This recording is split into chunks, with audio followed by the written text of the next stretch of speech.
सांगू इच्छितो त्याच्यामध्ये सर्व घटनाक्रम मी पहिल्यांदा महाराष्ट्राला सांगणार आहे आणि याच्यात कसे कसे पोलीस यंत्रणेचं काय काय चाललेलं आहे, जेवढी मला माहिती मिळाली किंवा पोलीस यंत्रणा काय करते त्याच्या अनुषंगानुसार.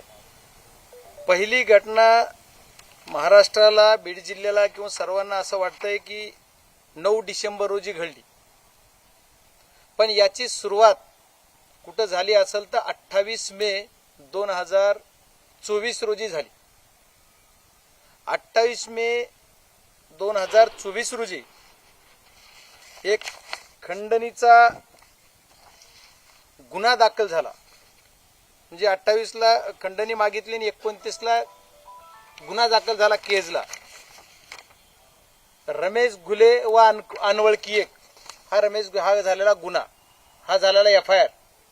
रमेश घुले व अनवळखी एक असा अवाडा कंपनीचा जो सुनील केंदू शिंदे वय 42 याने कंप्लेंट दिली.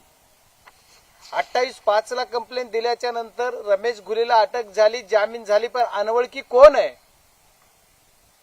ही आणखी पोलिसांनी हुडकलेला नाही किंवा त्याच्यावर काही पोलीस बोलत नाहीये. याचा अर्थ काय? याचा अर्थ आहे की यांना कुणीतरी सांगितलं आणि अनवळखी जो आहे त्याच्यावर पुन्हा कुठं काही बोलायचं नाही, वाच्यता करायची नाही, म्हणजे अनवळखी तो तिथंच थांबला गेला.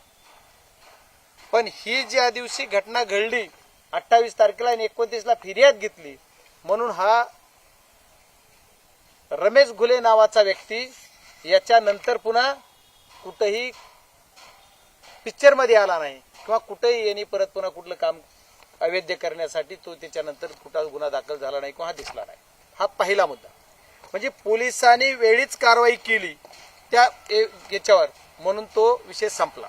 पण त्याच्यानंतर 6 डिसेंबर रोजी अवाडा कंपनीच्या यार्डामध्ये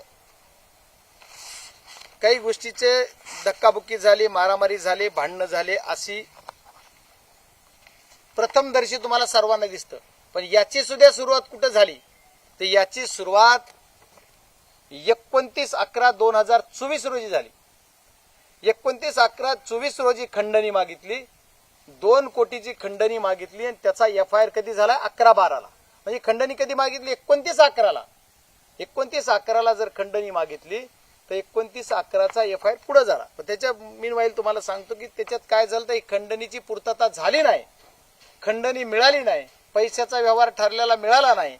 याच्यासाठी त्यांनी 6 डिसेंबरला त्या अवाडा कंपनीच्या तिथं जाऊन सगळे गुंड पाठवून मारामाऱ्या करणे, भांडणं करणे आणि दहशत निर्माण करण्याचं काम या सर्व 7 लोकांनी केलं. ह्याच्यावर ज्या तिथं वॉचमॅन ठेवलेले आहेत, ज्या कंपनीलाही कॉन्टॅक्ट दिलेला आहे, वॉचमॅनचं जी सिक्युरिटी द्यायची ही कंपनी जी आहे तर या कंपनीला जी कॉन्टॅक्ट दिलंय, ते कंपनीला जी कॉन्टॅक्ट दिलंय ते जी कंपनीला कॉन्टॅक्ट दिलंय तर ते कंपनीला दिलेलं कॉन्टॅक्ट कुणाच्या सांगण्यावरून बीड जिल्ह्याच्या बाहेरच्या व्यक्तीला दिलंय. मसाजोगची ग्रामपंचायत सुद्धा कॅपेबल आहे, केज तालुक्यात सुद्धा कंपन्या आहेत, जिथं केजला काम आहे तर त्याला कॉन्टॅक्ट देऊन त्यांना पैसे मिळवून हे कशासाठी काम केलं जातंय ही सुद्धा कुणीतरी बघितलं पाहिजे आणि या गोष्टीचा सुद्धा आपल्याला छडा लावला पाहिजे.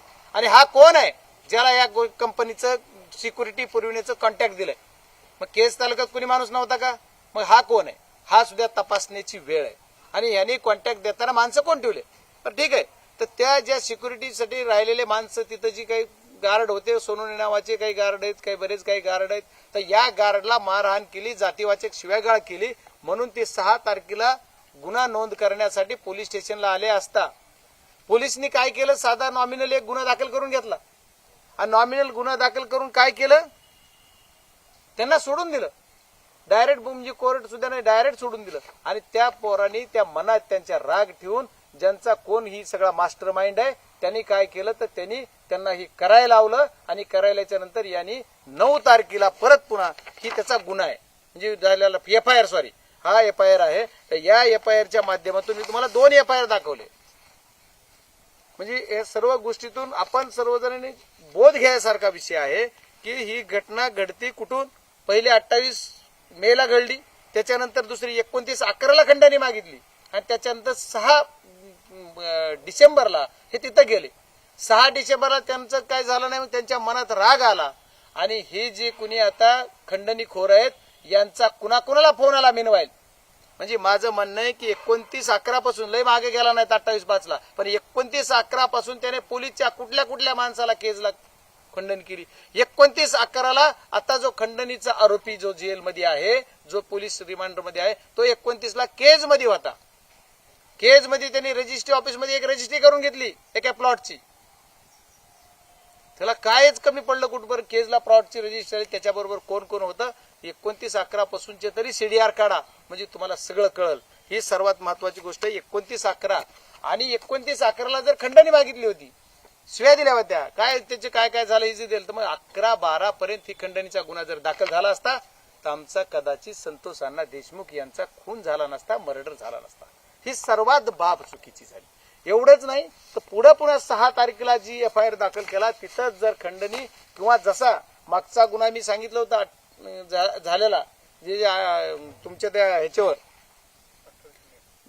घुलेवर, तर त्याच्यावर झालेला गुन्हा जिथं जी खंडणीचा गुन्हा तिथं जी एकट्यावर FIR केला त्याचा अनोळखी आरोपी सापडला नाही. त्या दिवशी जसा ऍक्शन घेतली तशी जर केज पोलिसांनी इथल्या DYSPनी महत्वाचं जर याच्यात अट्रॅसिटी दाखल करून घेतली असती तर कदाचित आमच्या देशमुख संतोष अण्णा देशमुख यांचा मर्डर झाला नसता. याला दोषी कोण, तर इथले DYSP सुद्धा तेवढेच दोषी असं माझं मत आहे.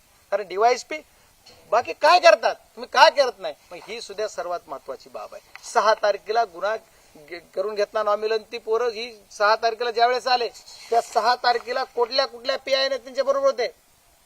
तो पाटील नावाचा PI फक्त निलंबन केलंय, त्याला सहआरोपी करा म्हणतोय मी. माझी दुसरी मागणी, याला सहआरोपी करा, सहआरोपी करा. पहिल्या दिवशी म्हणतोय पण पोलीस करतच नाहीत. मग यांचे सगळे डिटेल्स काढा, कॉल डिटेल काढा, तो कसा कशात आरोपी तो कळल. या 6 डिसेंबरला झालेल्या घटनेत तो परत 9 डिसेंबरला दुपारी 3 वाजता यांचं अपहरण केलं.